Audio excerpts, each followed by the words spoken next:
শুভেচ্ছা সহ আমন্ত্রণ প্রত্যেককে নেটল নিলয় এটিএন সংলাপে আপনাদের সাথে আছি আমি আমিনুল মজলিস। দর্শক, আপনারা জানেন সমসাময়িক ও জনগুরুত্বপূর্ণ বিভিন্ন বিষয় নিয়ে আমাদের আলোচনা অনুষ্ঠান। আমাদের আজকের আলোচ্য বিষয় ষড়যন্ত্র সামলে সংস্কার। এ বিষয়ে আলাপ করবার জন্য স্টুডিওতে রয়েছেন দুজন সম্মানিত অতিথি। রয়েছেন বাংলাদেশ জাতীয়তাবাদী দল বিএনপির প্রশিক্ষণ বিষয়ক সম্পাদক জনাব ABM মোশাররফ হোসেন এবং আমাদের সাথে রয়েছেন নাগরিক ঐক্যের যুগ্ম সাধারণ সম্পাদক ডক্টর জাহিদুর রহমান। এছাড়া অনলাইনে আমাদের সাথে যুক্ত হওয়ার কথা রয়েছে গণফোরামের সাধারণ সম্পাদক অ্যাডভোকেট সুব্রত চৌধুরী। আমরা হয়তো কিছুক্ষণের মধ্যেই তার সাথে যুক্ত হব। আমরা মূল আলোচনায় যাব, তার আগে দিনের শিরোনামগুলো একটু দেখে আসতে চাই, এরপরেই আমরা হয়তো এই আলোচনায় যাব। রাষ্ট্র সংস্কারে বিশেষ কমিশন, দেশের 6 বিশিষ্ট নাগরিককে দায়িত্ব দিলেন ডক্টর মোহাম্মদ ইউনূস। নিজ নিজ অবস্থান থেকে সবাইকে অংশ নেওয়ার আহ্বান। অভিযোগের ভিত্তিতে 8 জেলার নতুন ডিসি প্রত্যাহার। 4 জন বদলি, সচিবালয় আন্দোলন, হট্টগোলকারীদের বিরুদ্ধে ব্যবস্থা নিতে তদন্ত কমিটি। স্বৈরাচারের প্রেতাত্মারা দেশে এখনো সক্রিয়, মানুষের জন্য কাজ করবে এমন সরকার দরকার, বললেন তারেক রহমান।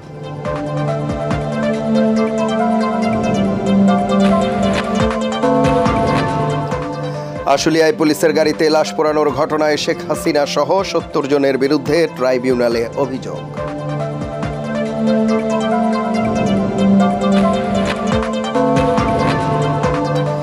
এবং ক্রমেই ভয়াবহ রূপ নিচ্ছে ডেঙ্গু পরিস্থিতি, 19 জনের মৃত্যু, রোগীর ভিড় বাড়ছে ক্রমশই হাসপাতালে। আমরা শিরোনাম শুনছিলাম। ডক্টর জাহিদুর রহমান, আপনাকে দিয়ে আলোচনা শুরু করছি। আমাদের যে আজকের আলোচ্য বিষয়, আমরা যেই মুহূর্তে আলাপ করছি, আজকে 6টি কমিশনও গঠিত হয়েছে। সংস্কার নিয়ে তো বিস্তর আলোচনা চলছেই, এবং পাশাপাশি ষড়যন্ত্রের বিষয়টি যেখানে আসছে, যে দীর্ঘদিনের সবাই বলা যেই বিষয়টি আমরা বলবার চেষ্টা করছি, যে গত 15-16 বছরে প্রশাসন সহ বিভিন্ন জায়গায় যে অবস্থা তৈরি হয়েছে, আসলে সংস্কার তো একটি দীর্ঘমেয়াদী প্রক্রিয়া, এবং সেটি করতে যে নানা রকম ষড়যন্ত্র বলে বা বিভিন্ন রকম বিষয়গুলোকে ঘোলাটে করে দেয়া, প্রশ্নবোধক বিষয় তৈরি করে দেয়া, এগুলো আসছে। আপনার কাছে সার্বিক আলোচনা শুনব। ধন্যবাদ। ষড়যন্ত্র, এই সরকার যখন নতুন প্রথম দায়িত্ব নিয়েছে, 1, 2 দিন 3 দিনও যায়নি, প্রথম আনসার সচিবালয় অবরোধের আগেও কিন্তু তারা রাস্তায় নেমে গেছেন। রাস্তায় নেমে তারা দাবি দাওয়া চাইতে শুরু করলেন। এরপর একের পর এক, কে না, ডক্টর ইউনূস আজকে তার নিজের ভাষণে আজকেও বলেছেন, ওনার প্রথম জাতির উদ্দেশ্যের ভাষণেও বলেছেন, উনি একজন জেনুইন অভিভাবকের মতোই বলছেন যে গত 15 বছর আমাদের মধ্যে অনেক ক্ষোভ বঞ্চনা জমে আছে, আমরা অনেক কিছু থেকে বঞ্চিত হয়েছি, সো এখনকার একটা মুক্ত পরিবেশে আমাদের চাওয়ার ইচ্ছা হয়েছে। উনি খুবই সফটলি বলছেন, কিন্তু আমি ব্যাপারটাকে এত সহজভাবে দেখি না। উনি তখনও বলেছিলেন, এখনও বলছেন। আমার বেসিক কথাটা হচ্ছে, অন্যায্যবাদ থাকুক, এই মুহূর্তে কোনো ন্যায্য দাবি দেওয়ার জন্য এই ধরনের এক্সট্রিম এবং ভায়োলেন্ট পদক্ষেপে যাওয়া যাবে না। একটা সরকার এসছে, এত বিধ্বস্ত একটা দেশ মুক্তিযুদ্ধের পর ছাড়া ইতিহাসে আর কোনো দিন আসেনি।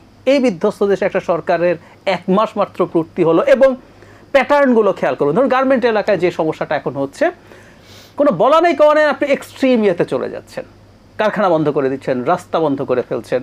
আপনার এটা চাওয়ার আছে, এটার প্রবলেম আছে, সেটা একটা কথা না, আপনি পুরোপুরি সব কিছু বাদ দিয়ে এসে এক্সট্রিম পদক্ষেপে যাচ্ছেন, এবং একটার পর একটা কারখানা বন্ধ হচ্ছে, একটার পর একটা কারখানা, বেশ কিছু কারখানা তো অনির্দিষ্টকালের জন্য বন্ধ করে দেওয়া হয়েছে। শুধু গার্মেন্ট না, ঔষধ শিল্প হয়েছে, একটা কারখানায় আগুন দেওয়া হয়েছে। এরকম নানা রকম ঘটনা যখন ঘটে, তখন আমাদের বুঝতে হবে সিরিয়াসলি প্রবলেম আছে। কারণ আমরা সিরিয়াসলি মনে করি যে আওয়ামী লীগ যারা ক্ষমতাচ্যুত হয়েছে, অকল্পনীয় পরিমাণ টাকা তারা উপার্জন করেছে। আওয়ামী লীগের থানা উপজেলা লেভেলের লোক 100 কোটি টাকায় হিসাব করে, তারপরে টোটাল যে প্রধানমন্ত্রী পিয়ন 400 কোটি টাকার মালিক নিজ মুখে বলছেন না, তো সবার কাছে কত টাকা আছে, অস্ত্র আছে। এবং প্রশাসন, এই গত কয়েকদিন ধরে আমরা জনপ্রশাসনে কি দেখতে পাচ্ছি, পুলিশ ঠিকমতো কাজ এখনো শুরু করেনি। সো সব কিন্তু তাদের সেট আপ, এর মধ্যে টাকা আছে, অস্ত্র আছে, এবং ইন্ধন যোগানোর জন্য আমরা মনে করি একটা দেশ ভারত, তাদের যে ধরনের আচরণ এখনও আমাদের প্রতি আছে, এই ডিস্টেবিলাইজ করার যে কোনো কিছুতেই তারা তাদের ইন্ধন এবং তাদের যে যে শক্তির জায়গা আছে সেটা ব্যবহার করবে। সুতরাং ষড়যন্ত্র ছিল, আছে, এবং আমি ব্যক্তিগতভাবে মনে করি সরকারকে এই জায়গাগুলো আরও কঠোর হতে হবে। আজকের ভাষণে আমি এক্সপেক্ট করেছিলাম ডক্টর ইউনূস এই ব্যাপারগুলোতে টাফ কথা বলবেন।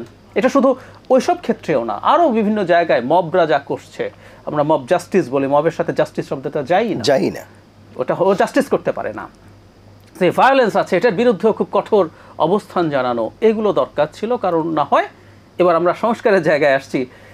সংস্কার না একটা আমাদের জন্য খুব জরুরি, কিন্তু আমাদের মানে মানুষের নিয়মই এটা, আমরা আমাদের ইমিডিয়েট যে ক্রাইসিস, ইমিডিয়েট যে নেসেসিটি, সেটাই অনেক বেশি ফিল করি। ফলে মানুষ যখন দেখবে যে তার দৈনন্দিন বিষয়গুলো ঠিকঠাক মতো ম্যানেজড হচ্ছে না, সংস্কার কিন্তু তখন এই কথাটা মানুষের কানে ভাল লাগবে না। এবার আসি ওই জায়গায় যে সংস্কার সম্পর্কে আজকে যা বলা হলো, দীর্ঘদিন থেকে এই সরকার বলছিল, বা যারা আন্দোলনের অন্তত ছাত্ররা যারা নেতৃত্ব দিচ্ছিলেন তারা এই দাবিটা করছেন, আমরা জনগণ সংস্কার চাই বলছি। কিন্তু এই জনগণ সংস্কার চাই বলতে আসলে জনগণ কারা? আন্দোলন যারা করেছে, যারা আপামর জনসাধারণ করেছে, ছাত্ররা সামনে ছিলেন, নেতৃত্বের জায়গায় ছিলেন, কিন্তু এর পেছনে সাধারণ মানুষ এবং ব্যানার ছাড়া মোশাররফ ভাই আছেন, বিএনপির 100-র বেশি মানুষ, 100-র মতো মানুষ, 127 জন মানুষ মারা গেছে, ছাত্র শিবির, জামায়াতের মানুষজন সবাই এর মধ্যে ছিল। তো সবাই সংস্কার চাইছে কিনা ইজ এ কোয়েশ্চেন। কিন্তু আমরা যারা বুঝি, মোটামুটি একটু পড়াশোনা করি, রাষ্ট্র বুঝতে চেষ্টা করি, আমরা মনে করি সংস্কার দরকার আছে। এবং যে 6টা কমিশন তৈরি করা হয়েছে, অবশেষে আমি বলবো, অবশেষে বলাও ঠিক না, সরকার দায়িত্ব নিয়েছে মাত্র 1 মাস, কিন্তু প্রচুর আলাপ হচ্ছিল যে সরকার কেন কি করতে চায়, কি কি ক্ষেত্রে কাজ করতে চায়, কেন সেটা করছে না, এই ধরনের একটা আলাপ ছিল। ফলে সবগুলো তো এক্সপেক্টেডই ছিল, যেমন নির্বাচনী ব্যবস্থা, প্রশাসন, পুলিশ, এই সবগুলোতে আমাদের একটা আলাপ ছিল। কিন্তু সংবিধানে কাজ করা হবে কি হবে না, উচিত হবে কি হবে না, এই ধরনের আলাপও ছিল। আমরা দেখলাম সংবিধান সংস্কারের জন্য একটা কমিশন তৈরি করা হয়েছে।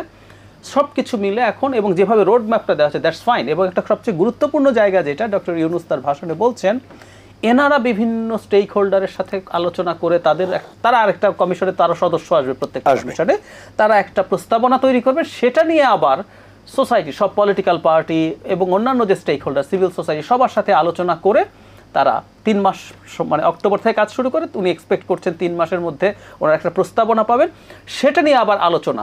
সো এটা খুব চমৎকার ব্যাপার। আমি সবসময় একটা কথা বলার চেষ্টা করেছি যে কোনো ক্ষেত্রে একটা অসাধারণ, তাত্ত্বিকভাবে ধরে নিলাম অসাধারণ সংস্কার আপনি করে দিয়ে গেলেন, কিন্তু মূল স্টেক হোল্ডাররা, আমি নামই বলি, ধরুন বিএনপি মনে করছে এটা ঠিক হচ্ছে না, একটা দেশে মোটামুটি না আধা ফেয়ার ইলেকশন হলেও বিএনপি ল্যান্ডস্লাইড ভিক্টরি পাবে বলে আমি ধারণা করি।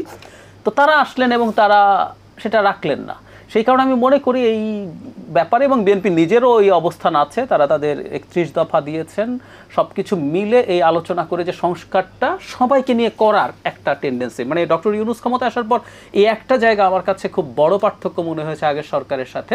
একটা স্বৈরাচারী সরকার করে কি, সে বেশি মানুষ, যত বেশি সময় মানুষকে ডিভাইড করে ফেলার চেষ্টা করে, ডিভাইডেড করে, স্বাধীনতা পক্ষ বিপক্ষ, জঙ্গি অজঙ্গি, তুমি ইসলামিস্ট নন ইসলামিস্ট, এরকম নানা রকমভাবে ভাগ করে। কিন্তু উনি একটা পরিবারের মতো করে চেষ্টা করছেন। এবং আমি যোগ করতে চাই, পিটিআইয়ের সাথে যে সাক্ষাৎকার ওনার হয়েছে, উনি কিন্তু ওখানে বিএনপিরও নাম নিয়েছেন, যে তোমরা বলছো বিএনপি, এবং বিএনপিও ইসলামিস্ট দল, এবং আসলে এটা আফগানিস্তান হয়ে যাবে। সো উনি সবাইকে অ্যাকোমোডেট করছেন, এবং আমি আশা করি এভাবে যদি সংস্কারটা করা যায়, এটা একটা সাস্টেনেবল জিনিস হবে। আচ্ছা, আমি আসবো আবার, এবং ইন্ডিভিজুয়ালি সংস্কার, মানে যেই সেক্টরগুলোতে আসলে সংস্কার, সেগুলো নিয়েও আমরা আলাপ করবার চেষ্টা করব। আমাদের সাথে যুক্ত হয়ে গেছেন এরই মধ্যে অ্যাডভোকেট সুব্রত চৌধুরী, সাধারণ সম্পাদক গণফোরাম। সুব্রত শুনতে পাচ্ছেন? দাদা শুনতে পাচ্ছেন?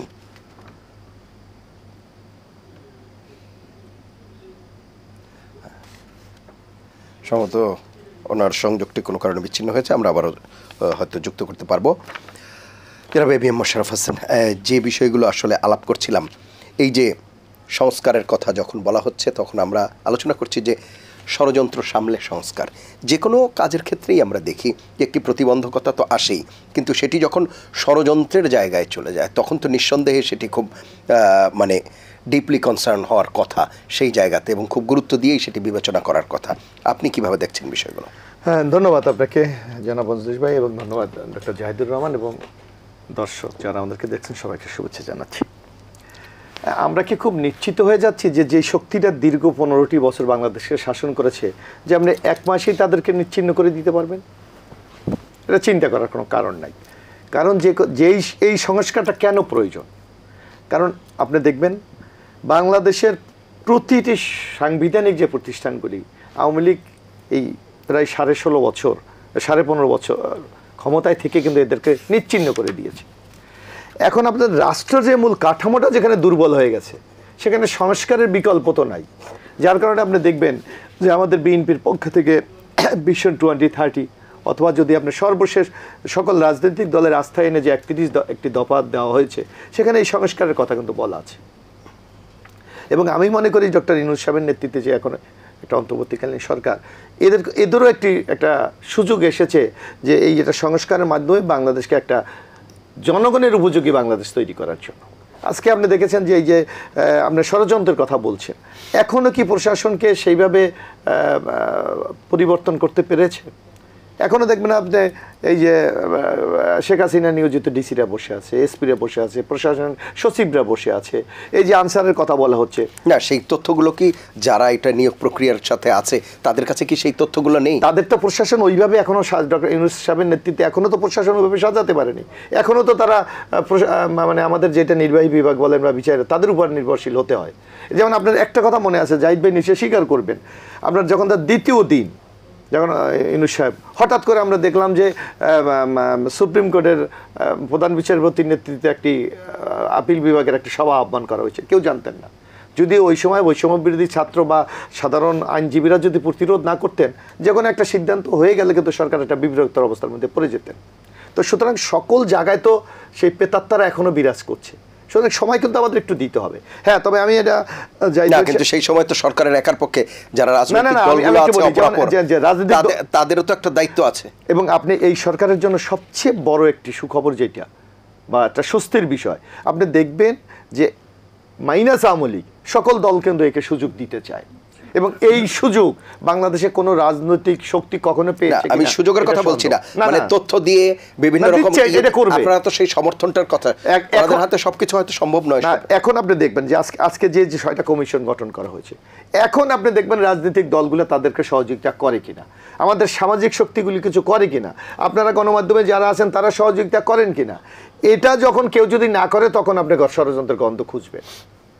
আর আমি যে ব্যক্তিগতভাবে মনে করি, আমার দল মনে করে, আজকে আমাদের দেখেন এই যে 6টি কমিশন, আমাদের নির্বাচন ব্যবস্থাকে চুরমার করে দেওয়া হয়েছে, এটা সংস্কার দরকার। আমাদের এই যে আপনার বিচার বিভাগ, যেটা আস্থার সর্বশেষ একটি জায়গা, সেখানে আজকে কি নগ্ন দলীয়করণ। আমরা এখন শুনি যে এই যে আপনার সোশ্যাল মিডিয়া দেখেন যে একজন বিচারপতি বলছে আমার উপর পিস্তল ঠেকিয়ে রায় লিখতে বাধ্য করা হয়েছে। তো এই বিচার বিভাগের প্রতি সাধারণ মানুষের কি সে আস্থা থাকবে? সুতরাং এটা সংস্কার তো অবশ্যম্ভাবী। এই পুলিশ আজকে এই আন্দোলনে আমি মনে করি যতটুকু শেখ হাসিনার ক্ষতি না হয়েছে তার চেয়ে রাষ্ট্র হিসাবে বাংলাদেশের বিরাট একটা ক্ষতি হয়েছে, কারণ পুলিশের মনোবলকে আপনি চুরমার করে দিয়েছেন। এটা কে করেছে? এই একটি সরকার। আজকে যেটা একটা সভ্য রাষ্ট্রে পুলিশ ছাড়া কল্পনা করা যায় না, সেই অর্গানটা আপনার কিন্তু এখন অনেকটা প্যারালাইজড হয়ে গেছে। এইটাকে কিন্তু আপনাকে বুস্ট আপ করতে হবে। এটাকে আপনার একটা মাইন্ডসেট আপ আপনার জনগণের বলেন, যারা এই পেশা আছে তাদেরকেও কিন্তু একটা মানসিক বুস্ট আপ আপনি যদি না করেন তাহলে স্বাভাবিক জীবনে কিন্তু ফিরে আসা কোনোভাবেই সম্ভব না।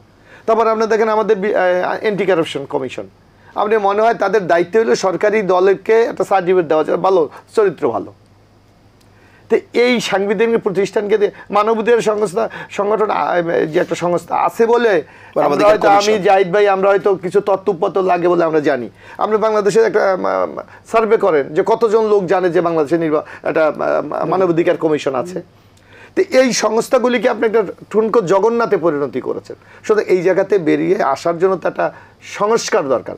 তা আমি মনে করি আজকে এই যে মাননীয় প্রধান বিচারপতির বক্তব্যের মাধ্যমে যেটা রাজনৈতিক দলগুলি বিশেষ করে আমরাও প্রত্যাশা করেছিলাম যে একটা রোডম্যাপ, যে আপনি কি করবেন এটা আমরা জানতে চাই। তাহলে আমাদের মধ্যে যে একটা অস্বস্তি বলেন বা একটা অনিশ্চিত একটা যাত্রা বলে, সেই জায়গা থেকে আজকে কিন্তু জাতি আমার মনে অনেকটা মুক্ত পেয়েছে। এখন হলে এটাকে আপনি কিভাবে চূড়ান্ত রূপ দেবেন সেই আলোচনাটা এখন শুরু হওয়া উচিত। আর পাশাপাশি কিন্তু প্রধান উপদেষ্টা মহোদয় উপলব্ধি করেছে যে এই সংস্কারের পাশাপাশি রাজনৈতিক দলগুলি কিন্তু আস্থায় আনতে হবে। কারণ আপনি যেই সংস্কার করেন না কেন এটাকে সর্বশেষ কিন্তু স্বীকৃতি দেবে রাজনৈতিক শক্তি যারা নির্বাচনের মাধ্যমে আগামী দিনে ক্ষমতায় যাবে। সুতরাং তাদেরকে যদি আপনি আস্থায় না রাখতে পারেন তাইলে কিন্তু এই কোনো সংস্কারে আপনি কিন্তু বাস্তবায়ন করতে পারবেন না।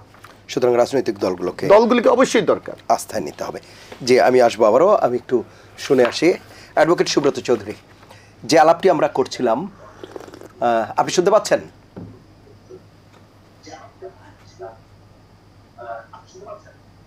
হ্যাঁ বলুন। জি, এই যে সংস্কারের কথা, জি যে সংস্কারের কথা আমরা বলছি, এখানে সংস্কার করতে যে প্রতিবন্ধকতা আসবে আশঙ্কা হচ্ছে, এরই মধ্যে কিছু ষড়যন্ত্রের কথা বলি, সেগুলোর ব্যাপারে আলাপ হচ্ছে। সেই জায়গায় আপনার বক্তব্যটি শুনবো, যে কোনো ষড়যন্ত্রের আশঙ্কা দেখছেন কিনা, বা এই কাজটি কতটা সহজ হবে, কি প্রতিবন্ধকতা থাকতে পারে, আপনার বক্তব্য।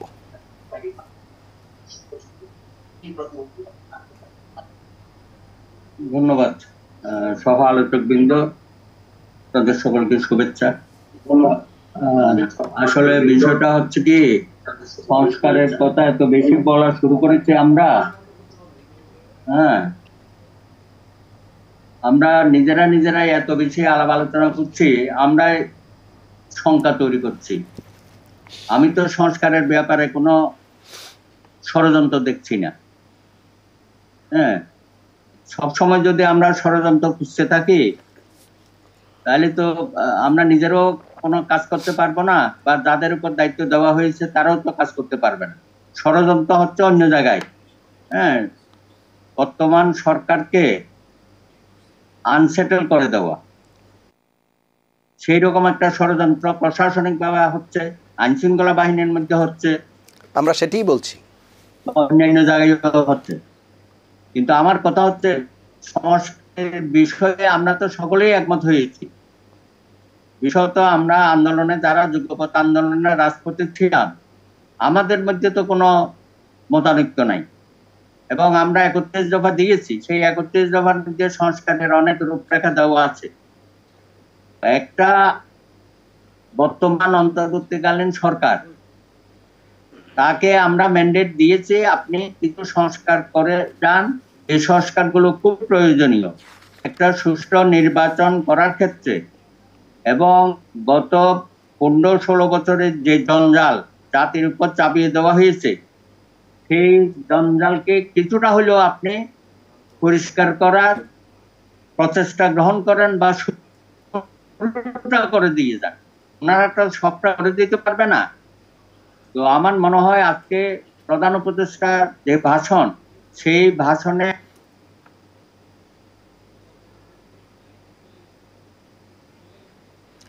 সম্ভবত ওনার সংযোগটি বিচ্ছিন্ন হয়েছে। ডক্টর জাহিদুর রহমান, যেই আলাপটি করছিলাম, যে সংস্কারের সাথে ষড়যন্ত্রের কথাটি কেন আনা হচ্ছে, দর্শকদের উদ্দেশ্যে একটু পরিষ্কার করি। যেই কাঙ্ক্ষিত সংস্কার আমরা চাচ্ছি, এবং আমরা এখানে যারা আছি সবাই এটিতে একমত, যে দীর্ঘ 16 বছরে প্রশাসন সহ বিভিন্ন জায়গায় যারা সুবিধাভোগী রয়েছে বিভিন্ন সময়, তাদের তো নিঃসন্দেহে এটি ভাববার কোনো কারণ নেই এই সংস্কারগুলো করার ক্ষেত্রে হয় তারা সরাসরি এফেক্টেড হবে, পরোক্ষভাবে এফেক্টেড হবে, নিশ্চয়ই তারা সেটি করতে দিতে চাইবে না, বা দিতে যে নানা রকম, সেই জায়গায় কিন্তু ষড়যন্ত্রের প্রসঙ্গটি আসছে। সুতরাং সেই বিষয়ে বলবেন একটি বিষয়। আরেকটি বিষয়, যেগুলো রাজনৈতিক দল এখন, মানে বিদ্যমান রাজনৈতিক দল যারা ক্রিয়াশীল রয়েছে, তাদের পাশাপাশি বৈষম্য বিরোধী ছাত্র আন্দোলনের যারা নেতৃবৃন্দ রয়েছে, যাদের কথা আমরা শুনি বিভিন্ন সময়, এই যে আপনি নিজেও অনুষ্ঠানের শুরুর দিকে বলছিলেন যে ছাত্র জনতার যে আন্দোলন, তাতে সবার কন্ট্রিবিউশন, কিন্তু এখন কোনো জায়গায় কখনো কখনো এটি যেন যে কৃতিত্ব ছিনতাইয়ের একটা বিষয়, সেই ব্যাপারটিও আসছে। সেটি যদি নিজেদের ভিতর থাকে, তাহলে আখেরে যেই সংস্কারের কথা বলছি, সেই জায়গায় আমাদের যেই জায়গায় আসলে শঙ্কা, সেই শঙ্কা তো উকি দেওয়া স্বাভাবিক। আপনার কাছে কি মনে হয়? খুবই স্বাভাবিক। ধন্যবাদ। একটা জিনিস খেয়াল করি, মানে আওয়ামী লীগ ক্ষমতা ছিল এভাবে না। এখানে ধরুন কমিশনের মধ্যে জনপ্রশাসন আছে, দুর্নীতি দমন আছে, বিচার বিভাগ, পুলিশ, প্রশাসন ইত্যাদি ইত্যাদি। শুধু একটা উদাহরণ দিই, ধরুন দুর্নীতি, আর কিছু বাদ দেন, বাংলাদেশের দুর্নীতি যা ছিল তার 1/4 হয়ে গেল। দুর্নীতি তো পুরো নির্মূল করা যায় না, 3/4 করা, আমরা হাফ করে ফেললাম। তো আমাদের হাফ করে ফেললাম যদি হয়, আমাদের এই প্রশাসনের বিরাট একটা অংশ, মানে দুর্নীতি করে তো পাওয়ারফুল মানুষ, পাওয়ারফুল কে থাকে? পলিটিক্যালি যিনি ক্ষমতায় থাকেন তার কিছু মানুষের হাতে পাওয়ার থাকে, আর পাওয়ার থাকে হলো এই স্থায়ী যে সরকার, সেটা হচ্ছে প্রশাসন, পুলিশ, মানে সরকারের বিভিন্ন অঙ্গ, ট্যাক্স ফ্যাক্স, মানে সোজা কথা হচ্ছে ওনারা। দুর্নীতি যদি হাফ হয়ে যায়, জাস্ট চোখ বন্ধ করে বহু মানুষের, এই সংখ্যা ইজ ভেরি হাই, এক্সেপশন বরং কিছু আছে সাম পার্সেন্টেজ, তাদের ইনকাম হাফ, আর সব কিছু বাদ দেন। সুতরাং তারা কি চাইবে সেই ওনার কাঙ্ক্ষিত লাইফ, সংস্কার? ওনার লিভিং স্ট্যান্ডার্ড চিন্তা করেন তো।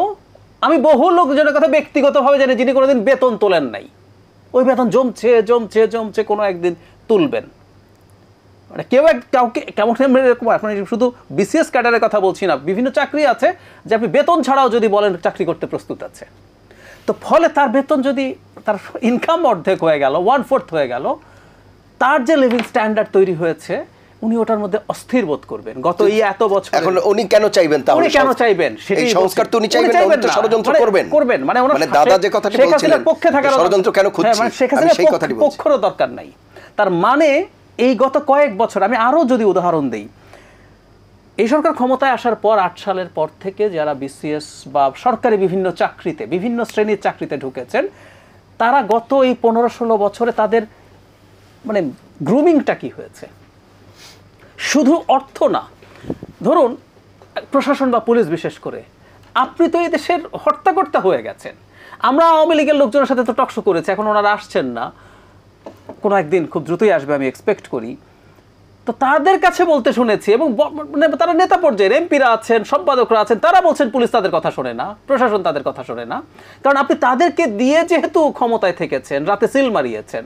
তো এই যে পুলিশ এবং প্রশাসন, আপনি স্যার ডাকে নাই বলে পিটিয়েছে, এরকম বেশ কিছু লিঙ্ক যে কেউ এখন সার্চ করলে দেখতে পারবেন। আমি নিজে যেহেতু এটা একটা কলাম লিখেছিলাম আমি ওটা, এবং আমি ওখানে ফান করে বলেছিলাম ওনাদেরকে কি জাহাপনা ডাকতে হবে, এখন পরিস্থিতি ওই জায়গায় চলে গিয়েছিল। সো ওই জায়গা থেকে যখন আপনি তাকে, আমাদের এরকম একটা দেশে ব্যুরোক্রেসি লাগবে, প্রজাতন্ত্রের কর্মচারী লাগবে, কিন্তু তার না একটা চৌহদ্দি আছে, ওই পেরিমিটারের বাইরে তিনি যেতে পারেন না, তারা ওটা থেকে বহু বহু দূরে চলে গেছেন। এখন আপনি টেনে এই পেরিমিটারে ঢোকাবেন, তার ইনকাম কমাবেন, এটাই ইটসেলফই সংস্কারের জন্য আপনার বিরাট বাধা তৈরি করবে। কিন্তু এখানে একটা আসার জায়গা আছে, যেই সরকারটা এই মুহূর্তে ক্ষমতায় আছে, আমি বলছি টু সাম এক্সটেন্ট, এটা আর্গুয়েবলি কেউ আর্গু করতে পারেন, ভোটের চাইতে এদের ম্যান্ডেট ইভেন স্ট্রঙ্গার। ভোটের সময় আপনাকে জীবন দিতে হয় না ভোট দিতে। অবশ্য আওয়ামী লীগের সময় ভোট দিতে হলে জীবন যাওয়ার সম্ভাবনা ছিল, কিন্তু একটা ফেয়ার ইলেকশনে জীবন যায় না। কিন্তু এখানে জীবন দিয়ে জীবন চলে যেতে পারে এই ঝুঁকি নিয়ে, যে 18,000 আহত হয়েছেন, 18 লাখ রাস্তায় ছিলেন, তারা কিন্তু জানতেন গুলিতে আমি মারা যেতে পারি। সো শক্তির জায়গা হচ্ছে এই সরকারের পেছনে এই দেশের জনগণ আছে। আমি একটা উদাহরণ দিই, বিএনপি, আমরা তো দলগুলোকে অনেক ব্লেম করি, মোশাররফ ভাই নিজের মুখে বলার চাইতে মনে হয় আমার বলাটা ওনার জন্য একটু ভালো, যে বিএনপির মানুষজন তাদের পদে থাকা বা তার নাম নিয়ে মানুষজন বিভিন্ন জায়গায় চাঁদাবাজি, দখলদারি ইত্যাদি ইত্যাদি করার চেষ্টা করেছে। খেয়াল করবেন বিএনপির টপ ম্যানেজমেন্ট কিন্তু বহু মানুষকে বহিষ্কার করেছে, সম্পাদক পর্যায়ে থাকা মানুষজন বহিষ্কৃত, মন্ত্রী বহিষ্কার হয়ে গেছে, সাবেক মন্ত্রী বহিষ্কার হয়ে গেছে। তার মানে খেয়াল করি, এই সরকার যদি দুর্নীতির বিরুদ্ধে, অন্যায় অবিচারের বিরুদ্ধে ব্যবস্থা নেয়, দেশের সব মানুষ কিন্তু তার পেছনে আছে। সুতরাং আমি জনগণের দিক থেকে প্রজাতন্ত্রের কর্মচারীদেরকে বলতে চাই, অনেক হয়েছে। আপনারা এই দেশের প্রভু হয়ে গিয়েছিলেন, আপনারা একটা চাকরি করেন, সেই চাকরি দরকারি চাকরি, সার্ভিস, এবং এই সার্ভিসের জন্য আমরা আপনাকে টাকা দিই। আপনি আমাদেরকে চ্যারিটি করেন না, টাকা দেই, ভালোবাসা দেই, ঘুরতে যাওয়ার সুযোগ দেই, গাড়ির লোন দেই, বহু বহু কিছু করি। ফেয়ার যেটা আছে, আগে যা যা খেয়েছেন সেটা তো গেলই, বাকিটা করুন। এবং তাদের মধ্যে এই ভীতিও আছে, যেটা আমি সিরিয়াসলি চাই, এই সরকারকে, এই কমিশন যখন হবে, এই সরকারকে শুধু ওই যে 2-3 জনের নাম আমরা জানি তা নাই, যে আসাদুজ্জামান মিয়া ধরা পড়েছে আমরা দেখলাম, বেনজির তো নেই ধরায়, মতিউর, এরকম তারা খুঁজে আরও বেশ কিছু বের করবেন যারা এই ধরনের বড় বড় করাপশন করেছেন, তাদেরকে শাস্তি দেওয়া। এগুলো যখন ঘটতে থাকবে বলে আপনি মনে করেন, আপনি অ্যাট এনি কস্ট চেষ্টা করবেন। কিন্তু সরকারকে সাহসী হতে হবে, এবং তারা যদি এটা করতে না পারেন যে কোনো দোহাই দিয়ে, এটা হবে না আসলে। কারণ তারা দায়িত্বে আছেন, কিভাবে ব্যবস্থা বের করবেন সেটা আসলে তাদেরকেই খুঁজে বের করতে হবে। কিন্তু আবারও বলি, এই রকম ম্যান্ডেট, এরকম শক্তিশালী মত বাংলাদেশের ইতিহাসে ছিল না। সো তাদের এটা পারা উচিত। আবার আপনি যে আইন শৃঙ্খলা বাহিনী কিংবা প্রশাসনের কথা বলছেন, যাদেরকে ধরা হচ্ছে বিভিন্ন যেগুলো দেখছে, এদের মধ্যে কেউ কেউ পালিয়ে গেছে, কেউ, এটিও কি আসলে এই বাস্তবতায় এসে, কারণ এখনকার প্রেক্ষাপটটিতে সম্পূর্ণ ভিন্ন। আমরা বলছি যে যেটি আপনি বলছিলেন যে একটি রক্তক্ষয়ী সংগ্রাম বলি, বা যে একটি প্রাণ গেছে তার মধ্যে দিয়ে, এবং তারপরেও দেখা গেছে কেউ কেউ পালিয়ে গেছে, পালিয়ে যেতে পেরেছে, এর তাহলে কি এর যোগসাজশ ছিল? যোগসাজশ থাকতেই পারে, ছিল, কিন্তু আমরা যেটা দেখতে চাই, আসলে আমি মানি যে অনেক কিছু অনিয়ম খারাপ কিছু ঘটবে, কিন্তু আমি দেখতে চাই আপনি ব্যবস্থা নিচ্ছেন কিনা, সরকারকে বলছি। আমি একটা উদাহরণ দেই, যৌথ বাহিনীর অভিযানের সময় কাস্টাডিতে 2 জন মানুষ মারা গেছে, তাদেরকে পেটানো হয়েছে, আমি মনে করি পেটানো হয়েছে, পিটিএ মেরে ফেলা হয়েছে। এখন দুটো ঘটনা, ষড়যন্ত্রের কথা বলছি, ষড়যন্ত্রের সাথে বদনাম করাতে পারে, হতে পারে পুলিশের দীর্ঘদিনের অভ্যাস, পুলিশ মনে করে কাউকে ধরলে পেটানো যায়, এটা তাদের একেবারে জন্মগত ইনহেরেন্ট রাইট বলে তারা মনে করে, অথচ আমাদের আইন বলে আপনি কাউকে মানসিক নির্যাতনও করতে পারেন না, শারীরিক আক্রমণ করে, হোয়াট এভার ইট ইজ, ঘটলো ঘটনাটা। আমাদের তো হেফাজতে নির্যাতন এবং মৃত্যু নিবারণ আইন আছে, আপনার উচিত ছিল ইনস্ট্যান্টলি মামলা করা এবং সেটা তদন্ত করা। এর মধ্যে একজন চেয়ারম্যান বা এরকম আওয়ামী লীগে ছিল, কেউ কেউ বলছেন যে ইনি খুবই অত্যাচারী ইত্যাদি, সো হোয়াট, আমরা তো শেখ হাসিনার বাংলাদেশ চাই নেই এখানে। তো যে কথাটা বলছিলাম, সরকারের দিক থেকে এ ধরনের কেউ পালিয়ে যেতে পারে, কেউ যদি পালিয়ে যায় কারো কাস্টাডি থেকে, আপনি তার বিরুদ্ধে ব্যবস্থা নেন, আপনাকে দেখাতে হবে যে আপনি ব্যবস্থা নিচ্ছেন, সো দ্যাট অন্যরা সতর্ক হবে এবং জনগণের কাছে মনে হবে এই সরকার অ্যাকশানে আছে। আমি মানি যে যেহেতু পুরো প্রশাসন এবং পুলিশ পুরো কন্ট্রোলে আসেনি, 2-4টা ঘটনা আপনার কন্ট্রোলের বাইরে ঘটে যাবে, আর সবচেয়ে সতর্ক থাকলেও তো ঘটনা ঘটবে, ওয়েস্টে ঘটে না, কিন্তু ডিফারেন্স হচ্ছে ওয়েস্ট সেটা কগনিজেন্সে নেয়, ব্যবস্থা নেয় এবং ব্যবস্থাটা ভিজিবল করে, জনগণ কিন্তু আস্থার সাথে জানে যে আমি বিচার পাবো, বিচার হবে, এই হচ্ছে ডিফারেন্স। আমি সুব্রত চৌধুরী, অ্যাডভোকেট সুব্রত, আমরা এবি মোশাররফ হোসেন যে কথা বলছিলেন যে এই যে ষড়যন্ত্রের কথা কেন আসছে আর কি, সেটি আমরা বলছিলাম যে দীর্ঘদিন যেহেতু প্রশাসনে বিভিন্ন জায়গায় যেই সুবিধাভোগীর শ্রেণী আছে তারা তো আর এখন সেই সুবিধার ভাগ নিতে পারবে না, বা যে অবস্থা তাতে করে তারা কিছু প্রতিবন্ধকতা তৈরি করবে। পাশাপাশি রাজনৈতিক দল যারা আওয়ামী লীগ সরকারের সাথে বিভিন্ন সময়ে ছিল, বিভিন্ন জোটে ছিল, মহাজোটে, বিভিন্ন জায়গায়, এখন তো তাদের অবস্থানের যতটা কিন্তু তাদেরও কি এক ধরনের সেই চিন্তা ভাবনা থাকবে কিনা, বা তাদের অবস্থানটাকে এখন আপনি কিভাবে দেখছেন? না, আমি জাহিদ ভাই যে কথাগুলি বলেছি, আমি একটু আশাবাদী হতে চাই। একটা কারণ হলো, জাহিদ ভাইয়ের নিচে মনে থাকার কথা, এরশাদ সাহেব যখন পদত্যাগ করলো 1990 সালে, তখন আপনার নিচে মনে আছে, তখন কিন্তু এরশাদও কিন্তু এভাবে সাজিয়েছিলেন, কিন্তু তখন একটা মেসেজ কিন্তু ছিল না, 9 বছরের সাজানো আর 15 বছরের সাজানো কি এক? তখন কিন্তু একটা মেসেজ ছিল, মেসেজটা ছিল হলো বিচারপতি শাহাবুদ্দিন একটি অবাধ, সুস্থ, নিরপেক্ষ নির্বাচন করতে চায়, যার কারণে আপনার মনে থাকার কথা। এখনকার রিক্রুটমেন্ট আমার মনে হয় না, আমি একটু বলি, তখন আমার মনে আছে, এখন তো তার চেয়ে অনেক আপনার জনবল বেশি, প্রশাসনিক সিস্টেম বেশি, প্রযুক্তি উন্নত। তখন 90-এর ইলেকশন, আমার 91-এর 27শে ফেব্রুয়ারি, যিনি আমার স্পষ্ট মনে আছে যে একটা দড়ি বেঁধে একজন আনসার দিয়ে বাস দিয়ে কিন্তু নির্বাচন করেছিলেন। অর্থাৎ মানুষের মনোজগতে যে একটা পরিবর্তন, আপনাকে এই সাইকোলজিক্যাল ট্রিটমেন্টটা জনগণকে দিতে হবে।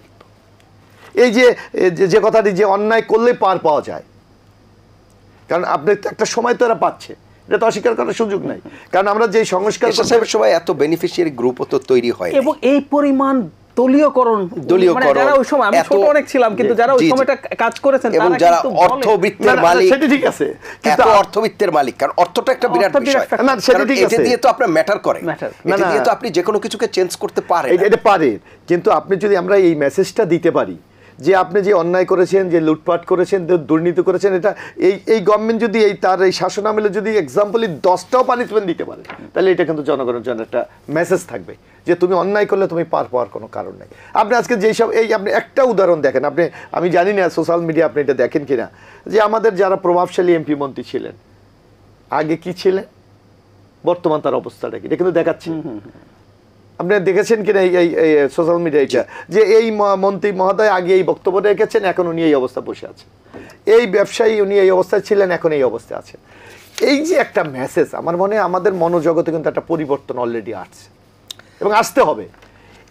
এই পরিবর্তনটাকে যে ত্বরান্বিত করার জন্য মূল দায়িত্ব কিন্তু ইন্টেরিয়াম গভর্নমেন্ট, কারণ জনগণ তাদেরকে সেই অধিকারটা দিয়েছে আমি মনে করি। এটা যদিও তাদের ডাইরেক্ট ম্যান্ডেট নাই, কিন্তু তাদের এই যে কণ্ঠ, আলাপ আলোচনা, জনগণের যে একটা ইতিবাচক দৃষ্টিভঙ্গি, এইটার মাধ্যমে কিন্তু একটা জনরায়ের চেয়ে এটা কিন্তু অত্যন্ত শক্তিশালী বলে আমি মনে করি।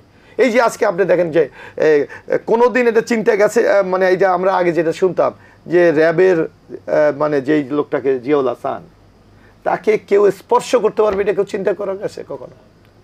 অথবা এই যে আজকে শেখ হাসিনা পালিয়ে গেছে, এটা কি কেউ কখনো চিন্তা করেছে? আগের দিন রাতে আপনার যদি আপনার আর্কাইভে তো আপনি দেখেন যে শেখ মুজিবুরের কন্যা পালায় না, চলে গেছে তো, রিয়ালিটি একটা বাস্তবতা। সুতরাং এই বাস্তবতাকে আমাদের কাজে লাগাতে হবে। এবং রাজনৈতিক দলগুলি আমি মনে করি যতই আমরা সন্দেহ প্রবণ করি বক্তব্য, রাজনৈতিক দলগুলি তো একটা প্রেশার গ্রুপ হিসেবে কাজ করবে, এটাই স্বাভাবিক। কারণ এই সরকারের প্রেশার গ্রুপ তো একমাত্র রাজনৈতিক শক্তি, এর বাইরে কেউ আছে? আমি রাজনৈতিক দলের প্রসঙ্গে আসবো, আমরা একটু শুনে আসি। অ্যাডভোকেট সুব্রত চৌধুরী, যে বিষয়টি আলাপ করছিলাম আমরা, প্রশাসনের এবং বিভিন্ন জায়গায় দীর্ঘদিন থেকে যারা সুবিধাভোগী ছিলেন তারা এই সংস্কারকে কতটা বাস্তবায়ন করতে দেবে বা কতটা প্রতিবন্ধকতা তৈরি করতে পারে, সেই আশঙ্কা আসলে ওকে দিচ্ছিল এবং সেখান থেকেই আসলে এই কথাটি বলা। ডক্টর জাহিদ রহমান, আরেকটি বিষয় এখানে এসে যেটি আমরা বলছিলাম যে একটি তো বলছি যে এই আন্দোলন বা এই বিজয় সেটিকে এক ধরনের কৃতিত্ব, কেউ কেউ বলছেন যে রাজনৈতিক দলগুলো হয়তো চেষ্টা করেছে ঈদের পর। এই বিষয়গুলো আসলে সমাজের ভেতরে কি মেসেজ যায়, সাধারণ মানুষের ভেতরে কি মেসেজ যায়, কোনো বৈরিতা, কোনো দূরত্ব তৈরি হয় কিনা? কারণ সবার চাওয়া তো একটাই ছিল একদম, এবং আমি প্রত্যেকের একটা অ্যাকুমুলেটেড এফোর্টের মধ্য দিয়েই তো এই প্রাপ্তিটা, এই অ্যাচিভমেন্টটা। কিন্তু এখন যদি বলা হয় যে এটি বিচ্ছিন্ন হয়ে যায় তাহলে, এবং যারা রাজনৈতিক দল, আমরা যদি যেহেতু মোশাররফ ভাই এখানে আছেন, বাংলাদেশ জাতীয়তাবাদী দল বিএনপি, তারা তো দীর্ঘদিন থেকে এবং তাদের নেতাকর্মী আপনি বলছিলেন যেরকম অবস্থার মধ্য দিয়ে গেছে, এই সব কিছু মিলিয়ে একটি 1 মাসের আন্দোলনে বা একটি 1.5 মাসের আন্দোলন, এটি কি আসলে সম্ভব? বিষয়টি কি দীর্ঘ পথ পরিক্রমার বিষয় নয়? নিশ্চয়ই, মানে ধরুন আমার দলটা তো খুব ছোট, তখন আমাদের দল হয় নাই, কিন্তু আমার যিনি নেতা মাহমুদুর রহমান মান্না, মানে কত বড়ই বা ঝুঁকি সরকারের তৈরি করবে। উনি জেলে ছিলেন, উনি 23 মাস, প্রায় 2 বছর ওনাকে জেল কাটতে হয়েছে বিনা বিচারে, কোনো চার্জশিট হয় না, ওই চার্জশিট আজও হয় নাই। এরকম বহু মানুষ, মানে বিএনপির উপরে তো খুন গুণ বহু কিছু হয়েছে। মানে জুলাই মাসেই বাংলাদেশের, আমরা যদি এটাকে স্বাধীনতা বলি, দ্বিতীয় স্বাধীনতা যুদ্ধ শুরু হয় নাই।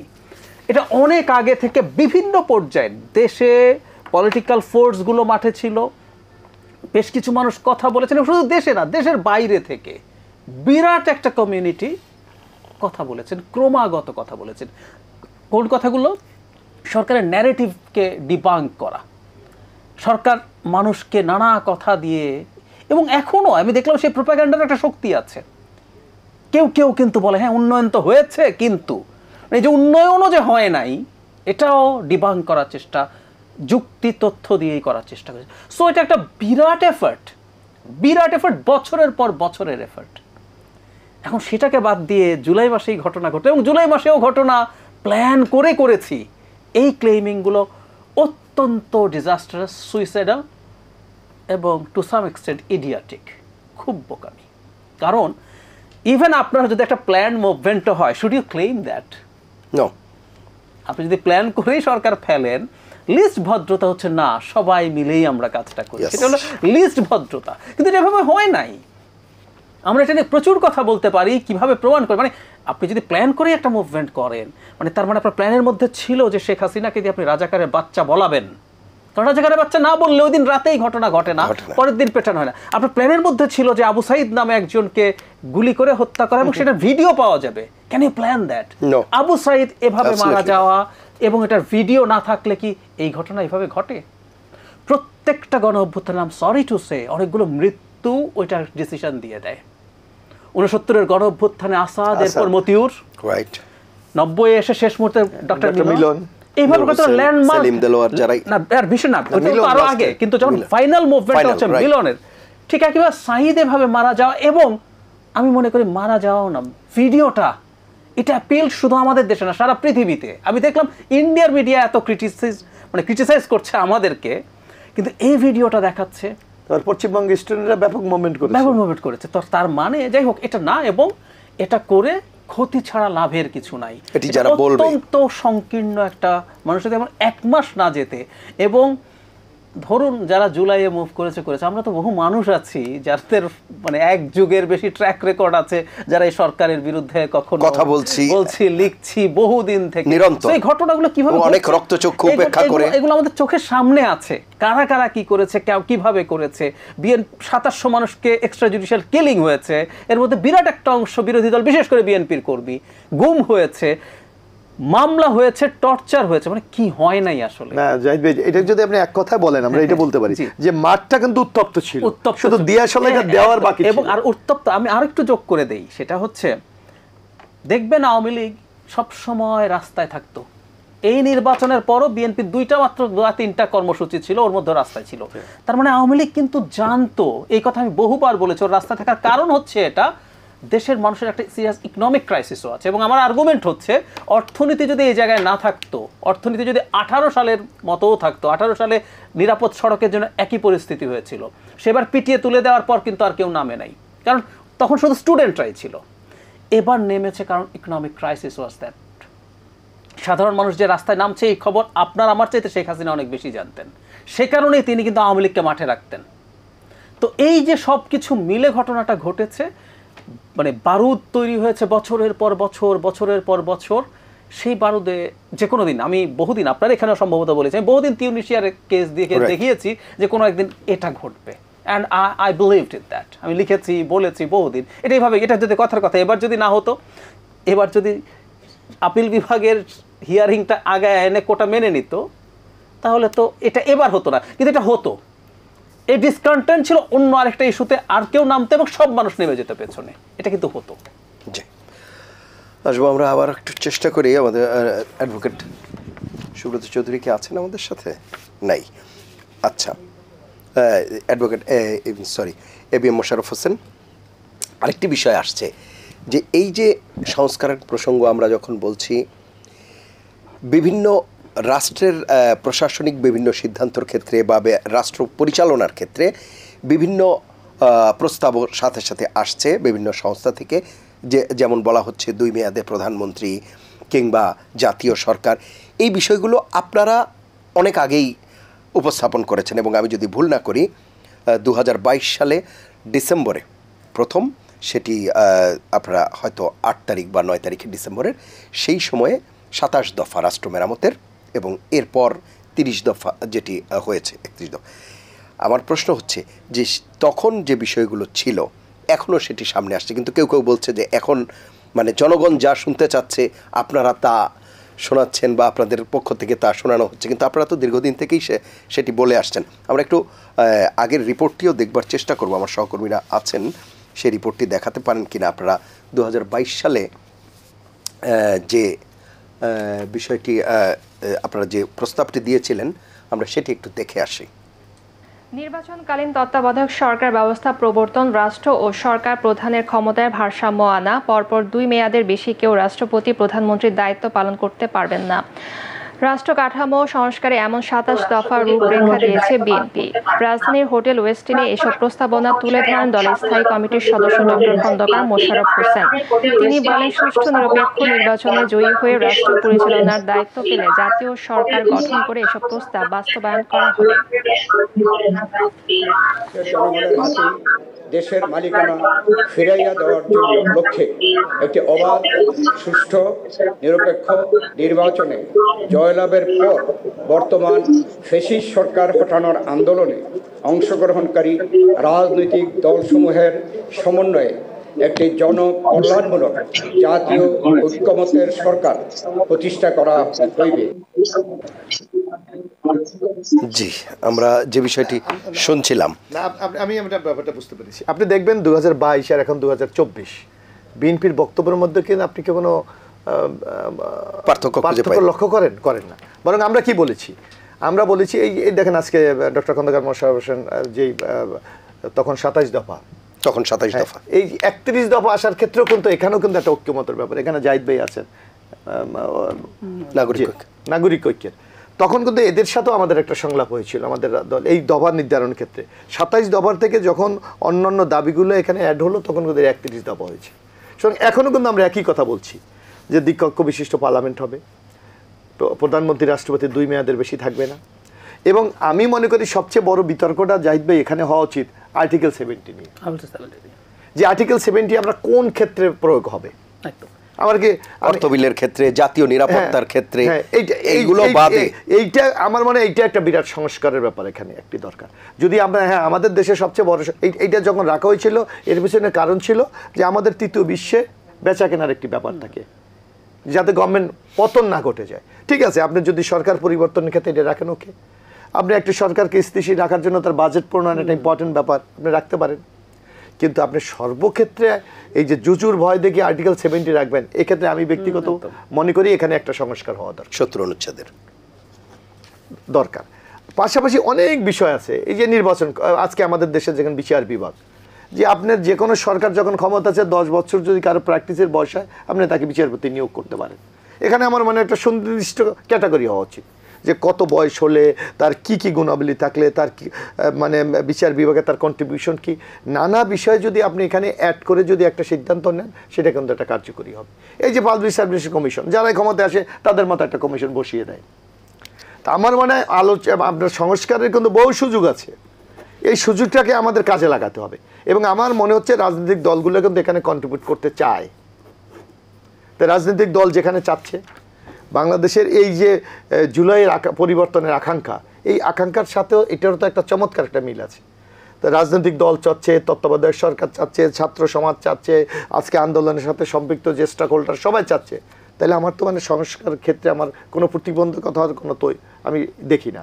এখন হলে এটা কত দ্রুত আমরা বাস্তবায়ন করতে পারি, কারণ আপনি দেখেন বাংলাদেশের মানুষের মনোজগতে কিন্তু পরিবর্তনটা খুব দ্রুত হয়ে যায়। এখন এই সরকারের প্রতি সাধারণ মানুষের কিন্তু একটা চরম আস্থা আছে, কিন্তু এটা যদি দীর্ঘমেয়াদী আপনি করতে যান সেটা কিন্তু একটি সংকট তৈরি হতে পারে। তা আমার মনে হয় যে আমি মাননীয় প্রধান উপদেষ্টাকে ধন্যবাদ জানাই যে উনি এই যে 6টা কমিশন করেছে, এটা কিন্তু ওনার পক্ষ থেকে 3 মাসের একটা কিন্তু সময়সীমা দিয়ে দিয়েছে। তা আমার মনে হয় 3 মাসের মধ্যে যদি আমাদের একটা প্রস্তাবনা তৈরি হয়, আমার যারা স্টক হোল্ডার আছে পলিটিক্যাল, তারা যদি একটি আলোচনা করে, আমার মনে হয় খুব স্বল্প সময় এটা কিন্তু একটা বাস্তবায়নের দিকে নিয়ে যাওয়া সম্ভব। তো এই ক্ষেত্রে আমাদের সবার আন্তরিকতা আছে, কিন্তু এখন দরকার একটা কার্যকরী পদক্ষেপ। এই পদক্ষেপটা যত দ্রুত আপনি নিতে পারবেন ততই আমার মনে একটা এফেক্টিভ ডিসিশন আমরা নিতে পারবো। আর আরেকটু যেই বিষয়টা আপনার পাশাপাশি কিন্তু আপনার এই যে সংস্কার করলেই হবে না, এই সংস্কারকে বাস্তবায়নের জন্য আপনার নির্বাচনের আগেই কিছু পদক্ষেপ নিতে হবে। সেই পদক্ষেপটা নিয়ে এটাকে কার্যকরী করাও কিন্তু একটা বিরাট চ্যালেঞ্জ। সেই জায়গাটাও কিন্তু আপনার চিন্তা, এটা ষড়যন্ত্র না, বাস্তবিক চ্যালেঞ্জ। কারণ আপনার নূতন একটা পদ্ধতি যখন আমরা প্রবর্তন করব, তার সাথে খাপ খাওয়াতেও কিন্তু আমাদের একটু সময় লাগে। সুতরাং কিছু এইসবগুলো বিবেচনা করে যদি আপনি স্টেপগুলি নেন, আমার মনে হয় একটা আগামী দিন একটা ইতিবাচক ফলাফল আমরা পেতে পারি। জি, ডাক্তার জাহিদুর রহমান, এই যে কমিশনের আলাপ করছি আমরা, এর আগেও আমরা দেখেছি বিভিন্ন কমিশন, যেটি বলছি দুর্নীতি দমন কমিশন, নির্বাচন কমিশন, মানবাধিকার কমিশন, তথ্য অধিকার। আচ্ছা, এই কমিশনগুলোর ক্ষেত্রে মানে আপনার কাছে মনে হয় কিনা, যেহেতু আজকে এক ধরনের কমিশনের প্রধান যারা, তাদের নাম প্রকাশ করা হলো, অতীতে আমরা কমিশনের উপরে যারা ছিলেন, পাবলিক সার্ভিস কমিশন, তাদের যেই নামগুলো যদি বলি, এটি কারো উপর মানে বিরাগভাজন হয়ে বা বিষোদ্গার বা তাদের প্রতি বৈরীভাব, তাদের প্রতি উইথ ডিউ রেসপেক্ট, তাদের সম্মান রেখেই বলছি, তারা প্রায় সবাই প্রশাসনের ছিলেন, আমলা। এখন সবাই যখন আমলা থাকবেন, বাংলাদেশ ব্যাংকের গভর্নর আমলা, দুর্নীতি দমন কমিশনের চেয়ারম্যান আমলা, মানবাধিকার কমিশনের চেয়ারম্যান আমলা, কোনো প্রতিষ্ঠানে অসঙ্গতি তৈরি হলে উনি তো কখনো না কখনো ওনার ব্যাচমেট বা ওনার সফর সঙ্গী বা ওনার সাথে এক ধরনের সম্পর্ক, মানে সম্পর্কগুলো প্রায় পারিবারিক পর্যায়ে, তখন তারা যে এক প্রতিষ্ঠান আরেক প্রতিষ্ঠানের বিরুদ্ধে ব্যবস্থা নেওয়ার ক্ষেত্রে, আপনি বোধহয় বিষয়টি বুঝতে পেরেছেন, মানে এই সমস্যাটির কথা মাথায় রেখেই কি মানে বিষয়টি এরকম করা হয়েছে যে কাউকে তাহলে আর কেউ কিছু বলবে না, বিষয়টি কি এরকম কিনা বা সেটি করা যায় কিনা? এবার ইনফ্যাক্ট যেটা হয়েছে এটা তো আসলে কমিশন না, এটা হচ্ছে না, এবারকার কথা আমি আগের কথা, আগে এটা ছিল। এখন একটা ইম্পর্টেন্ট ব্যাপার হচ্ছে, ধরুন আপনি দুর্নীতি দমন কমিশনে, আমি কিন্তু নীতিগতভাবে মনে করি আমলা হওয়া ভালো, কারণ আপনি সরকারি অফিসের যদি দুর্নীতি দমন করতে চান, ওইটার প্রসেসটা বোঝেন এমন কেউ মানুষ হলে ভালো।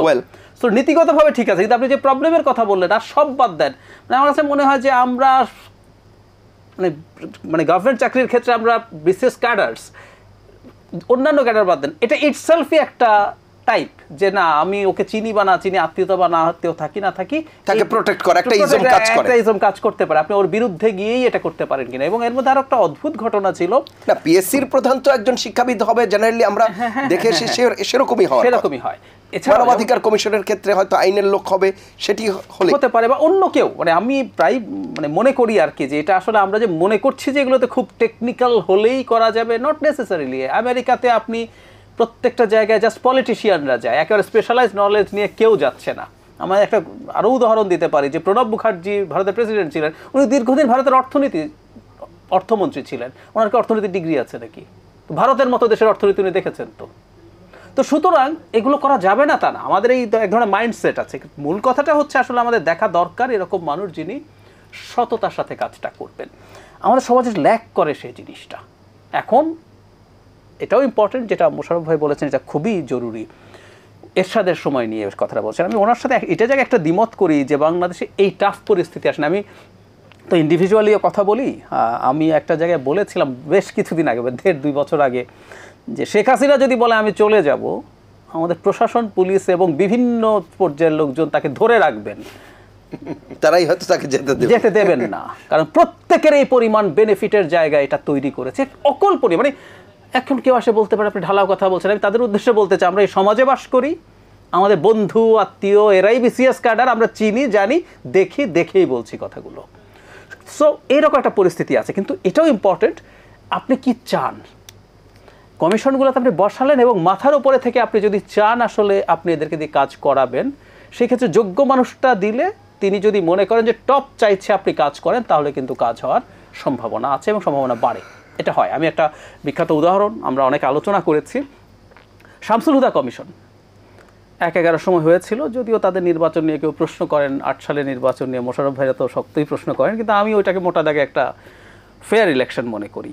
কিন্তু তারাও শেখ হাসিনা সরকারের অধীনে, বিশেষ করে নারায়ণগঞ্জ সিটি ইলেকশনের সময় তারা কিন্তু চাপে পড়েছেন, তারা সেটা নিয়ে ঝামেলা করছেন, তারা রিজাইন করে ফেলবেন কিনা সে আলাপ হয়েছে। সো ওপরে কে আছে সেটা ম্যাটার করে, সেটা খুব সিরিয়াসলি ম্যাটার করে আমার কাছে মনে হয়। সো ভবিষ্যতে সরকার যদি চায়, প্রশাসনের মানুষ দিয়েও সম্ভবত এইসব ক্ষেত্রে কাজ করানো সম্ভব হবে। না, কিন্তু আমজাহিদ ভাই, আমি একটু একটা সংস্কারের যে আলোচনা আছে, আপনি আমাদের দেশে যে এই যে একটা অপকর্ম, যেমন আপনাকে একটা বলি, সর্বশেষ একটা জিনিস, যে জিনিসটা আমি না, বাংলাদেশে অনেক মানুষের ব্যাপকভাবে কিন্তু একটা প্রতিক্রিয়া হয়েছে, এই যে 6 সমন্বয়ককে ধরে নিয়ে গেলেন। আপনি দেখেন যে আমাদের আইনে কি বলে যে আপনাকে যদি কাউকে আপনি গ্রেফতার করেন বা না 24 ঘন্টার মধ্যে কোর্টে প্রডিউস করতেই হবে কোর্টে। না শুধু তাই না, আপনি সেটা না, না আপনি একটা ছেলে খেলার ব্যাপার, আপনি দেখেন এটা নিয়ে হাইকোর্টে একটা রিট হলো। হাইকোর্টের কি বোয়া, তার কি কোনো বিবেক নেই? এটা স্টিল একটা গভর্নমেন্ট দেশে বিরাজমান, হোম মিনিস্ট্রির কোনো বক্তব্য নাই, গভর্নমেন্টের কোনো বক্তব্য নাই। তো এই যারা এই ঘটনাগুলি ঘটেছে, তার যদি আপনি শাস্তির ব্যবস্থা না করেন, এই যারা স্বপ্রণোদিত এই আইনগুলি ভঙ্গ করে, তাহলে কিন্তু আপনি সংস্কার করার কোনো লাভ হবে না। এই নির্বাচন কমিশন আমার মনে হয় যে কোনো জায়গায় এটা রেমিডিটা কি, ওটা ওখানে উল্লেখ থাকা উচিত নিশ্চয়ই, যে যদি আজকে নির্বাচন কমিশন এই আইনটা ভঙ্গ করে তার পানিশমেন্টটা, কিন্তু এটা নাই তো আমাদের দেশে। আমরা শুধু একটা প্রতিষ্ঠান দাঁড় করালেন, কিন্তু তার অবহেলার কি পানিশমেন্ট এইটা কিন্তু আমরা দিতে পারি না। এই যে আপনি দেখলেন একজন প্রধান বিচারপতি এই সরকার নিয়োগ দিল, আমরা তো সর্বোচ্চ সম্মান করি। উনি যেদিন নিয়োগটা পেলেন, এই যে যিনি এই পদত্যাগ করলেন সদ্য, উনি ওই দিন বাংলাদেশ ছাত্রলীগের কাছ থেকে ফুল নিলেন। এটা কোন নীতিকে নিলেন? এটা কি মানে হারুন সাহেবের কাছে, ডিবি হারুনের কাছে সোনার তলোয়ার নিলেন। উনি বিদেশে গিয়ে একটা রাজনৈতিক দলের বাসায় অবস্থান করলেন। এর যদি আপনার পানিশমেন্টের ব্যবস্থা আপনি না করেন, তাহলে আপনি যত সংস্কার করেন এগুলি কিন্তু আপনি বাস্তবায়ন করতে পারবেন না। তো আমি মনে হয় সংস্কারের সাথে এই যদি আপনার তার দায়িত্ব ঘটলে যে কি পানিশমেন্ট হবে, এইটা ওখানে উল্লেখ থাকা দরকার। জি, আর অ্যাডভোকেট সুব্রত চৌধুরী, আসলে জটিলতার কারণে, যান্ত্রিক ত্রুটির কারণে আপনার সাথে যোগাযোগ করা যাচ্ছিল না ঠিক মতো। জি, সংযোগটি এখন স্থাপন হয়েছে। আপনার বক্তব্য শুনবো সার্বিকভাবে যে আলোচনা করছিলাম আমরা, আপনি হয়তো শুনেছেন আলোচনাগুলো।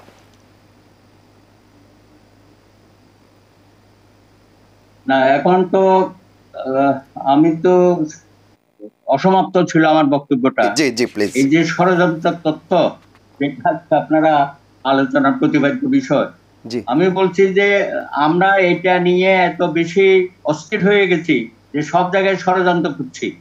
তাহলে তো আমরা কাজ করতে পারবো না সুস্থিরভাবে। ওটা মাথায় রেখেই কাজ করতে হবে, সুস্থিরভাবে কাজ করতে দেওয়া উচিত। তারে যদি আমি সারাক্ষণেই ব্যতিব্যস্ত রাখি, যারা অন্যরা যেভাবে এখানে করছে, যেমন আনসার সাহেবরা কদিন আগে আমরা দেখলাম করলো, তারপরে আরো অন্যান্য প্রতিষ্ঠান, তেজগাঁও কলেজের ছাত্ররা করলো, এগুলো কিছু সিমটম, কিন্তু এটাকে খুব বড় আকারে দেখা আমাদের ঠিক হবে না। সরকার যে পরিকল্পনা নিয়েছে গত 1 মাসে, সামনের মাসে আরো ভালো করবে, আরো অনেক কিছুই আমরা পজিটিভলি তাদের কার্যকলাপগুলো দেখতে পাবো। সুতরাং আমাদের একটু সবাইকে ধৈর্য ধরতে হবে এবং এইসব জায়গায় আমরা দেখতে পাচ্ছি যে ইচ্ছাকৃতভাবে এখনো পতিত স্বৈরাচারের দোষররা রয়ে গেছে। হ্যাঁ, তাদেরকে চিহ্নিত করে কিভাবে তারা এই সরকারকে ব্যতিব্যস্ত রাখতে না পারে সেই ব্যাপারে আমাদের সবাই সজাগ থাকতে হবে। আমি খুবই আশাবাদী যে তারা এই কাজগুলোতে এখন হাত দিয়েছে এবং যে সমস্ত উপদেষ্টা মণ্ডলী আছে আমার মনে হয় সকলেই অত্যন্ত যোগ্য এবং তারা সততা এবং নিষ্ঠার সাথে কাজগুলো করবে। প্রয়োজনে এই বর্তমানে 18 জন আছে, এই সংখ্যাটা আরো বাড়ানো যেতে পারে যাতে তারা কাজগুলো করতে পারে। আমার মনে হয় আমরা এই সরকার উপর বেশি চাপাচাপি না করে দাবি দাবাগুলো, এখন 15 বছর অনেক দাবি দাবা আমাদের আছে, কিন্তু সেগুলো এই সরকারের কাছ থেকে আদায় করতে হবে এমন তো না। রাজনৈতিক সরকার যখন আসবে তখন অনেক দাবি দাবা আমরা দিতে পারবো। এই সরকারের মূল দায়িত্ব হচ্ছে জঞ্জালটা সাফ করে একটা সুষ্ঠু নির্বাচন আমাদেরকে দেওয়া। এই যে দেখেন এরা পদত্যাগ করলো নির্বাচন কমিশনের, এটা আমাদেরও দাবি যে তাদেরকে তো রাখা যাবে না। এবং অতীত নির্বাচন কমিশনে যারা কাজ করেছে, আমি তো মনে করি 2014, 2018 এবং সর্বশেষ 2024 যারা এই তথাকথিত নির্বাচনের সাথে সম্পৃক্ত ছিল প্রত্যেককে বিচারের আওতায় আনতে হবে। এবং ওই সময়ে যারা সচিব আর সচিবিক দায়িত্ব পালন করেছে নির্বাচন কমিশনে, তাদের চেহারাগুলো আমরা দেখেছি। আসাদুজ্জামান মিয়া 2018-তে তার কি ভূমিকা ছিল নির্বাচন সম্পর্কে এবং দিনের পর রাতে করার সে ওয়ান অফ দি পাইওনিয়ার ছিল। এরকম অনেকেই আছে পুলিশের মধ্যে, আমলাদের মধ্যে, প্রত্যেককে বিচারের আওতায় আনতে হবে এবং সেগুলো আমাদের চিহ্নিত করা দরকার। সুতরাং আমি মনে করি যে আমাদের একটু সবারই শান্ত থাকা উচিত। রাজনৈতিক দলগুলো বিশেষ করে বিএনপি মনে হচ্ছে তারা অনেক সময় অধৈর্য হয়ে যাচ্ছে, কিন্তু তাদের ভারপ্রাপ্ত চেয়ারম্যান জনাব তারেক রহমানের বক্তব্য শুনে আমরা খুবই আশ্বস্ত হয়েছি যে তিনি যা 31 দফার মধ্যে আছে বারবার রিইটারেট করছে, জাতীয় সরকারের কথা বলেছে এবং 2 মেয়াদের বেশি প্রধানমন্ত্রী রাখা যাবে না সেই সব কথাও বলেছে। এর পাশাপাশি আমাদের রাজনৈতিক দলগুলোর সংস্কারের প্রয়োজন আছে। সেখানে যিনি সভাপতি বা সভানেত্রীর দায়িত্ব পালন করবেন তিনি যদি প্রধানমন্ত্রী হন তাহলে তাকে সেই এক পদে থাকতে হবে এবং পাশাপাশি যারা মন্ত্রিত্ব গ্রহণ করবে তারাও রাজনৈতিক দলের শীর্ষ পদে থাকতে পারবে না। সুতরাং রাজনৈতিক দলগুলো আমাদের কালচার এবং আমাদের বিহেভিয়ার সেখানেও প্রচুর পরিমাণে সংস্কারের প্রয়োজন আছে। আমি মনে করি আমাদের এখন 53 বছর পরে আমরা আবার যে একটা বড় সুযোগ পেলাম একটা গণ অভ্যুত্থানের মধ্য দিয়ে, এক নদী রক্তের মধ্য দিয়ে আমাদের ব্যক্তি জীবনেও যেন আমাদের পরিবর্তন আসা দরকার, সামাজিক জীবনেও পরিবর্তন আসা দরকার, রাজনৈতিক কালচারও একটা ব্যাপক পরিবর্তন হবে বলে আমি আশাবাদী। আরেকটি বিষয় এখানে আসছে যে বিগত সরকারের সাথে যেসব রাজনৈতিক দলগুলো ছিল তাদের ক্ষেত্রে তাদের নির্বাচনে অংশগ্রহণ কিংবা তাদের কর্মকাণ্ড এখন কি অবস্থায় দেখছেন বা তাদেরকে কিভাবে মূল্যায়ন করবেন? আমি বলবো? জি আচ্ছা শুনেন, আমরা তো জানি যে এই আওয়ামী লীগ সরকার বা হাসিনার যারা সহযোগী ছিল বিভিন্ন রাজনৈতিক দল, 14 দলের মধ্যে কয়েকজনকে হয়তো ধরা হয়েছে, আরো বাকি আছে। আর সবচেয়ে যেটা গুরুত্বপূর্ণ বিষয় সেটা হচ্ছে জাতীয় পার্টি। তারা 2014 থেকে 2024 যদি এই সরকারের সহযোগী হিসাবে না থাকতো এবং নির্বাচনে পাতানো নির্বাচনগুলোতে অংশগ্রহণ করতে না পারতো তাহলে ফ্যাসিস্ট হাসিনা একটা দীর্ঘস্থায়ী ভাবে থাকতে পারতো না। সুতরাং তাদের বিরুদ্ধে কেন এখনো ব্যবস্থা নেওয়া হচ্ছে না? তারা এই 15টি বছর সরকারের নানা রকম সুযোগ সুবিধা মন্ত্রিত্ব নিয়েছে, অনেকেই রাষ্ট্রদূত পদমর্যাদায় বাংলাদেশের মানুষের ঘাড় মটকিয়েছে। তাদের বিরুদ্ধে ব্যবস্থা না নেওয়াটা আমি মনে করি এটা আমাদের কোথায় পদস্খলন হচ্ছে। আমি বর্তমান সরকারকে দাবি জানাবো অনতিবিলম্বে যত রাজনৈতিক সংগঠন এই সরকারের সহযোগী ছিল, 14 দল ইনুমেনন ছাড়া আরো অনেকেই রয়ে গেছে,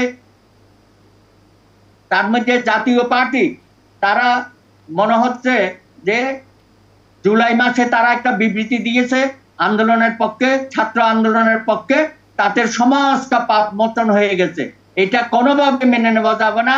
এই জাতীয় পার্টিকে চিহ্নিত করে যারা যারা এই সরকারের সহযোগী ছিল, সুযোগ সুবিধা নিয়েছে, তাদের বিরুদ্ধে কঠিন এবং কঠোর ব্যবস্থা গ্রহণ করার জন্য আমি আবেদন জানাবো। জি, অ্যাডভোকেট সুব্রত চৌধুরী, জাতীয় পার্টি কিন্তু আজকেও বলেছে যে তাদের জোর করে নির্বাচনে আনা হয়েছে। ডক্টর জাহিদুর রহমান, যে বিষয়টি আলাপ করছিল, অপরাপর যারা বিরোধী দল বলা হচ্ছে যে সরকারের সাথে ছিল যেসব দল, তাদের অবস্থান সম্পর্কে অ্যাডভোকেট সুব্রত চৌধুরী অবশ্য বলছিলেন শুধু দল না, মানে আওয়ামী লীগের সাথে রাজনৈতিক দল, ব্যবসায়ী যারা তার সাথে পরকালেও যেতে চেয়েছেন বা এরকম আরও অনেকে আছেন, মিছিল করেছেন, স্লোগান দিয়েছেন, বা তথাকথিত সাংবাদিক। মানে একটা কথা মনে রাখা দরকার, একটা দেশে যদি গণতান্ত্রিক ব্যবস্থা থাকে, কোনো একটা দলকে আমি তীব্রভাবে অপছন্দ করতে পারি, কিন্তু তার সাথে কেউ যদি রাজনৈতিক জোট করে, কোনো সাংবাদিক যদি তার পক্ষে লেখেন, আমাদের মতন একেডনি না হলেও ওয়েস্টে কিন্তু মিডিয়ার মধ্যে এক ধরনের ভাগ আছে। আপনি দেখবেন আর ফক্স টিভি ট্রাম্পকে সমর্থন করেন এবং ট্রাম্প সিএনএনকে ফেক নিউজ বলে বকাঝকা করছেন, এইসব দৃশ্য দেখা যায়। তো এক ধরনের ভাগ আছে। উনি যেহেতু ফক্সকে, আমরা ফক্স যদি দেখি, এটা খুবই রাইটিস্ট একটা নিউজ চ্যানেল থাকতে পারে, এগুলো নিয়ে আমরা নীতিগত সমালোচনা করব। কিন্তু একটা মাফিয়া সরকার, শেখ হাসিনাকে ফ্যাসিস্ট আমি বলি না, একটা মাফিয়া, আটারলি একটা ক্রিমিনাল, ওই পুরো সরকারটা একটা ক্রিমিনাল এম্পায়ারে পরিণত। ওই সময় যে কেউ পলিটিক্যালি, ব্যবসার দিক থেকে, মিডিয়ার দিক থেকে, বা যেভাবেই তাদের সাথে ছিল, তাদের পক্ষে দাঁড়িয়েছে, বয়ান নিয়ে ও কোনো রকম সাহায্য নিয়ে, সে কিন্তু তাদের কোলাবোরেটর। তখন আর আদর্শিক অবস্থানটা না, এটা আদর্শিক অবস্থান না। আপনি একটা ক্রিমিনালের পক্ষে আদর্শিক অবস্থান মানে আসলে আপনি ক্রিমিনাল। রাজনৈতিক খেলা যদি হয়, ভারতে গদি মিডিয়া সমালোচনা হচ্ছে, কিন্তু মোদির পতনের পর কি ওদেরকে কেউ বলবে ওকে বিচার করো? কিন্তু আমরা বলছি, কারণ মোদি সব সমালোচনার পরও একটা গণতান্ত্রিক দেশের নির্বাচনী ব্যবস্থার মধ্য দিয়ে ইলেক্টেড হয়ে আছেন, এবং দেখুন ওনার প্রবল প্রতাপের মধ্যে ক্ষয় হয়ে গেল, আগামী নির্বাচনে নাও থাকতে পারেন। গদি মিডিয়ার সমালোচনা হবে, রিপাবলিক টিভি নিয়ে আমরা কথা বলছি, বাংলাদেশ নিয়েও তারা যেভাবে কথা বলছে সমালোচনা হবে, কিন্তু কেউ বলবে না গিয়ে অর্ণব গোস্বামীকে তুমি গ্রেফতার করে ফেলো, বিচার করো না। এটা ডেমোক্রেটিক রাইট, কারণ মোদির দল অনেক রকম খারাপ কাজ করছে, কিন্তু ওটা শেখ হাসিনার সরকারের মতো অবৈধভাবে ক্ষমতায় থেকে দেশটাকে শেষ করে দেয়নি। তারও মধ্যে স্বৈরাচারী চরিত্র আছে। সো আমাদের দেশে প্রত্যেককে, এটা দল, এটা ব্যবসায়ী, আর যে বিভিন্ন কমিউনিটি যারা এটার সাথে কোলাবোরেট করেছে, প্রত্যেকে আমি মনে করি ক্রিমিনাল অফেন্স করেছে, এটার বিচার হওয়া দরকার। জি, মোশাররফ ভাই শেষ করব। আমিও জাহিদ ভাইয়ের সাথে একমত যে আমাদের টার্গেটটা তো একটা আগামী দিনে একটা নিরাপদ বাংলাদেশ তৈরি করা। সুতরাং আমি যে কথাটি আগেও বলেছি যে দৃষ্টান্ত আমরা স্থাপন করতে হবে, তার জন্য যার উপর গিয়ে ব্যবস্থা নেওয়া দরকার সেটাই নেওয়া উচিত। অসংখ্য ধন্যবাদ আপনাদের তিনজন কর্মশালায় অংশ নেওয়ার জন্য। প্রিয় দর্শক, এই ছিল আজকের নিটল নিলয় এটিএন সংলাপ। পরবর্তী অনুষ্ঠান দেখার আমন্ত্রণ জানিয়ে বিদায় নিচ্ছি। সবাই ভালো থাকবেন, সুস্থ থাকবেন, আশা করি এটিএন বাংলার সঙ্গেই থাকবেন। আল্লাহ হাফেজ।